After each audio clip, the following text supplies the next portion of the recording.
Assalamualaikum warahmatullahi wabarakatuh.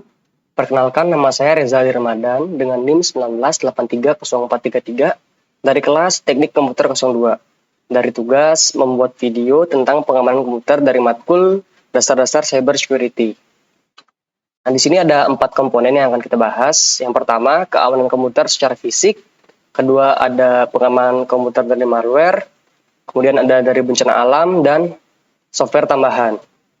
Nah, yang pertama akan kita bahas keamanan komputer secara fisik. Apa sih itu? Keamanan fisik menyangkut tindakan mengamankan lokasi adanya sistem komputer terhadap intruder yang mencoba menyusup ke dalam sistem komputer. Nah, itu contohnya. Yang pertama ada manusia. Apa aja sih yang bisa dilakukan oleh manusia? Yaitu yang pertama ada mencuri perangkat keras, kemudian mencuri data, menyadap, melihat, dan mengubah data-data penting dalam sistem. Kemudian bisa mengopi data. Terus cara penanggulannya itu ialah dengan cara membuat area yang terbatas, terutama area ruang server. Kedua, melindungi sebagian peralatan komputer dengan kerangka besi untuk mencegah tindak pencurian. Kemudian mengunci ruangan dengan sistem password atau biometrik untuk meningkatkan keamanan. Kedua, ada dari tumbuhan, yaitu jamur, lumut, karena tumbuhan di atas ini dapat tumbuh pada lingkungan dengan kelembaban yang tinggi. Jadi cara penanggulannya ialah gunakan AC ya untuk ruang kerja kita, kemudian gunakan silika gel untuk tempat penyimpanan. Kemudian yang ketiga ada dari pengaruh cuaca, yaitu angin. Angin dapat membawa debu-debu ya, seperti materi-materi kecil yang membuat kabel komunikasi bergetar sehingga mengganggu pengiriman data. Jadi cara penanggulannya itu bersihkan komputer secara berkala, terus jauhkan dari tempat yang berdebu. Kemudian juga debu, penyebab utama PC laptop kita nggak kerja secara maksimal itu karena debu ya. Karena terlalu menumpuk dalam komponen hardware. Terus debu dan kotoran yang menempel pada berbagai komponen komputer dan laptop seperti fan profesor, fan casing, dan fan VGA hingga fan power supply dapat mengakibatkan performa kipas melambat dan akan berdampak pada suhu gadget serta performa laptop dan komputer. Kemudian cara penanggulannya ialah jaga kebersihan ruangan seperti setiap hari untuk dibersihkan biar nggak lembab. Kemudian setelah selesai bekerja, komputer tutup dengan penutup khusus agar debu tidak bisa masuk. Kalau bisa kita menggunakan penghisap debu untuk membersihkan ruangan. Nah, sekarang untuk yang kedua ada pencegahan terhadap malware. Apa sih itu malware? Malware adalah perangkat lunak yang dibuat bertujuan untuk memasuki sistem komputer tanpa diketahui oleh pemiliknya. Nah, gimana sih cara kita untuk mencegah kita dari serangan malware? Yang pertama ada selalu update patch Windows. Karena update patch Windows itu dilakukan untuk pembaharuan keamanan berupa perbaikan Windows dari kerentanan serangan. Kemudian yang kedua, selalu update perangkat lunak secara teratur. Karena sangat penting ya untuk memastikan bahwa komputer kita itu diperbarui secara rutin untuk menghentikan penyerang mendapatkan akses ke komputer kita melalui kerentanan di sistem lama dan yang sudah ketinggalan zaman. Jadi kita harus update Windows atau perangkat lunak kita secara teratur.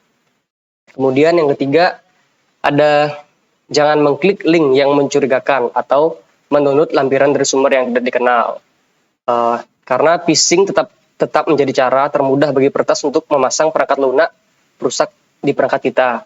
Penipuan phishing menipu orang agar membuka email atau mengklik link yang tampaknya berasal dari bisnis yang sah atau sumber yang memiliki reputasi baik. Jadi tautan tersebut dapat mengarahkan kita ke situs web palsu di mana Anda diminta untuk memasukkan detail pribadi Anda atau membawa Anda ke situs web yang secara langsung menginfeksi komputer Anda dengan perangkat lunak jahat. Jadi kalau kalian memang ragu dengan link yang tidak jelas, lebih baik kita jangan mengkliknya untuk keamanan diri kita sendiri juga.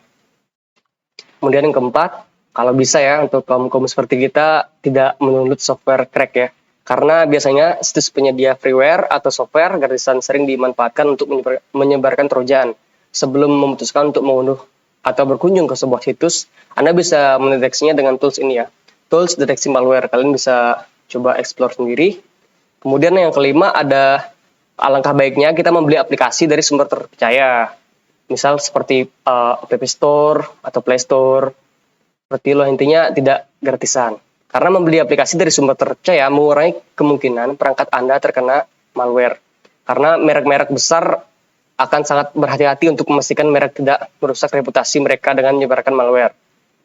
Untuk memeriksa keaslian sumber, kita dapat memeriksa nama lengkap, daftar aplikasi yang diterbitkan, dan detail kontak dalam deskripsi aplikasi dalam Google Play atau aplikasi Apple. Kemudian yang paling terpenting juga, backup data secara teratur. Karena mencadangkan secara teratur sangatlah penting untuk memastikan bahwa kita masih dapat mengambil semua data dan file berharga kita jika komputer kita terinfeksi perangkat lunak perusak.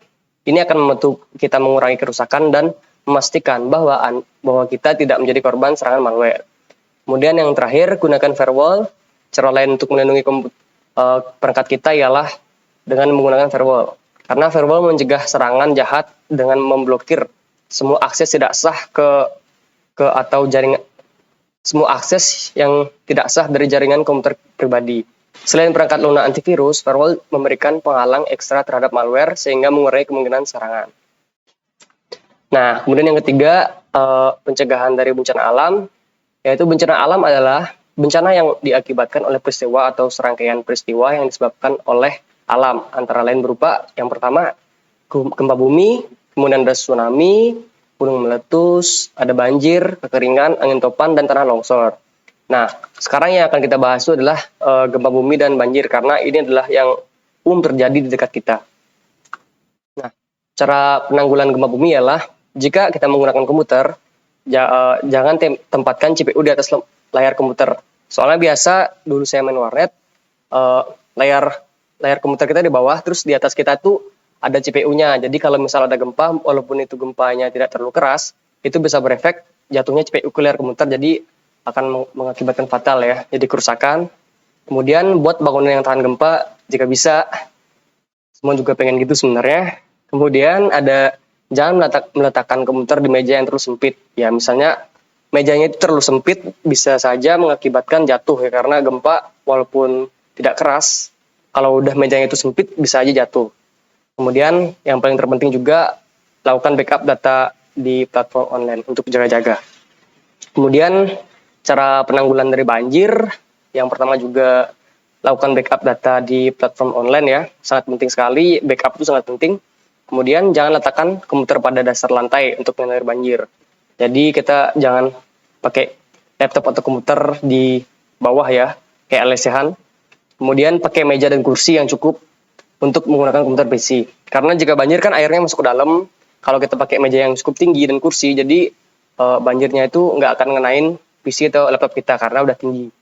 Kemudian buatkan tempat untuk kabel komputer agar tidak di bawah lantai ya.